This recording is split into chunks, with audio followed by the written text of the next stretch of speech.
رسول اللہ صلی اللہ علیہ وسلم نے فرمایا، اللہ تعالیٰ نے ایسی کوئی بیماری نہیں بنائی کہ جس کی دوا نازل نہ کی ہو، سوائے ایک بیماری کے، وہ بڑھاپا ہے۔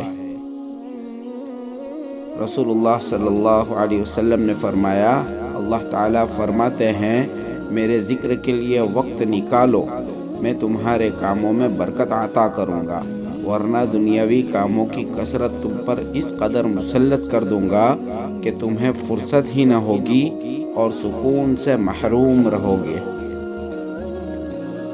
رسول اللہ صلی اللہ علیہ وسلم نے فرمایا، 4 خصلتیں جس میں ہوگی وہ پکا منافق ہوگا، اور جس میں ان 4 میں سے کوئی ایک بات ہوگی اس میں نفاق کی ایک خصلت ہوگی جب تک وہ اس کو چھوڑ نہ دے۔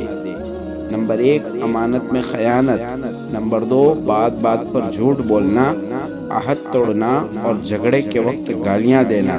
سفیان کے ساتھ شعبہ نے بھی اس حدیث کو اعمش سے روایت کیا ہے۔ رسول اللہ صلی اللہ علیہ وسلم نے فرمایا، 7 طرح کے لوگ ہوں گے جن کو اللہ اس دن اپنے سایہ میں جگہ دے گا جس دن اس کے سائے کے سوا اور کوئی سایہ نہ ہوگا۔ ان میں سے ایک وہ شخص جس نے تنہائی میں اللہ کو یاد کیا اور بے ساختہ آنکھوں سے آنسو جاری ہو گئے۔ رسول اللہ صلی اللہ علیہ وسلم نے فرمایا، 4 چیزیں بدنصیبی کی پہچان ہیں: آنکھوں کا خشک ہونا کہ اللہ کے خوف سے کسی وقت بھی آنسو نہ ٹپکے، دل کا سخت ہونا کہ آخرت کے لیے یا کسی دوسرے کے لیے کسی وقت بھی نرم نہ پڑے، امیدوں کا لمبا ہونا اور دنیا کی لالچ۔ حضرت عائشہ رضی اللہ تعالیٰ عنہا نے رسول اللہ صلی اللہ علیہ وسلم سے پوچھا کہ عورت پر تمام لوگوں میں کس کا حق زیادہ ہے؟ تو رسول اللہ صلی اللہ علیہ وسلم نے فرمایا، عورت پر سب سے زیادہ حق اس کے شوہر کا ہے۔ پھر حضرت عائشہ رضی اللہ تعالیٰ عنہا نے پوچھا، مرد پر سب سے زیادہ حق کس کا ہے؟ تو رسول اللہ صلی اللہ علیہ وسلم نے فرمایا، مرد پر سب سے زیادہ حق اس کی ماں کا ہے۔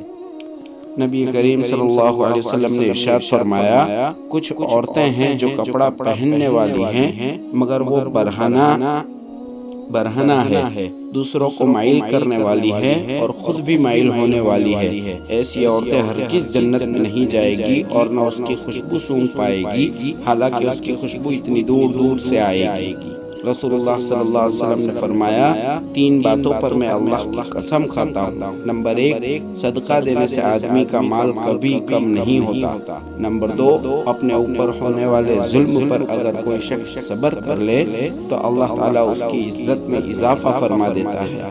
نمبر 3 جو آدمی لوگوں کے سامنے ہاتھ پھیلانے لگے اللہ تعالیٰ اس پر غربت کا دروازہ کھول دیتا ہے۔ رسول اللہ صلی اللہ علیہ وسلم نے فرمایا، کیا تم میں سے کوئی روزانہ 1000 نیکیاں کمانے سے بھی عاجز رہ سکتا ہے؟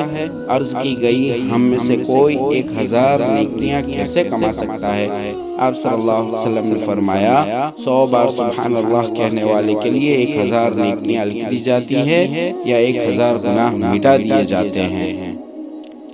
رسول اللہ صلی اللہ علیہ وسلم نے فرمایا، جو شخص بسم اللہ الرحمن الرحیم کی تلاوت کرتا ہے تو اللہ تعالیٰ بسم اللہ کے ہر حرف کے بدلے میں اس کے نامہ اعمال میں 4000 نیکیاں درج فرما دیتا ہے اور اس کے 4000 گناہ معاف فرما دیتا ہے اور اس کے 4000 درجات بلند فرما دیتا ہے۔ رسول اللہ صلی اللہ علیہ وسلم نے فرمایا، دلوں پر بھی زنگ لگ جاتا ہے جیسے تانبے پر زنگ آ جاتا ہے، اور دلوں کا زنگ دور کرنے والی چیز استغفار ہے۔ حضور پرنور صلی اللہ علیہ وسلم نے ارشاد فرمایا، جو دن کے شروع میں سورہ یاسین پڑھ لے تو اس کی تمام ضرورتیں پوری ہوں گی۔ اگر تم نے نماز چھوڑی تو سمجھ لو کہ راحت اور برکت بھی تمہیں چھوڑ گئی ہے۔